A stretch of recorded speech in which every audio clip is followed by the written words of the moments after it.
Rada. Safi. Itakuwa aje? Ni viti.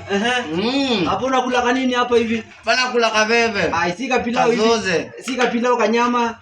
Pilau? Amis kulangi pilau. Kwa nini? Pilau? Mimi kama nikikula jaba majani yenyewe. Unafaa kula kapilau.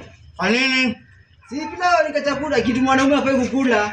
Indomie. Unajua kwa nini? Ukikula indomie, ndio utafikiri umesikia madam light skin. Walai. Majaba. Ajaba usa unakula matawi ya buzi aje. Buzi atakula nini? Buzi atakula nyasi, sisi wanakulanga nyasi, wanakulanga matawi. Za kwenu zinakula nyasi? Yetu zinakulanga nyasi. Huwezi pata buzi ya kwetu hata nakula matawi. Za kwetu zinakula matawi. Za watu. Na changanya hapa pale na pale hivi. Sasa wewe umeamua kuwa mbuzi. Hata nikuwe mbuzi, ama nataka nitembea kama mbuzi ndio uamini. Nilikuwa nataka utapeka pilau hivi. Unajua sije? Enda uchukue majani yako na ndio kuja usikie venye nasikia. Mimi na majani hapana. Juu hiyo risto. Unakula keroma. Wewe tupatane kesho. Kesho ni siku.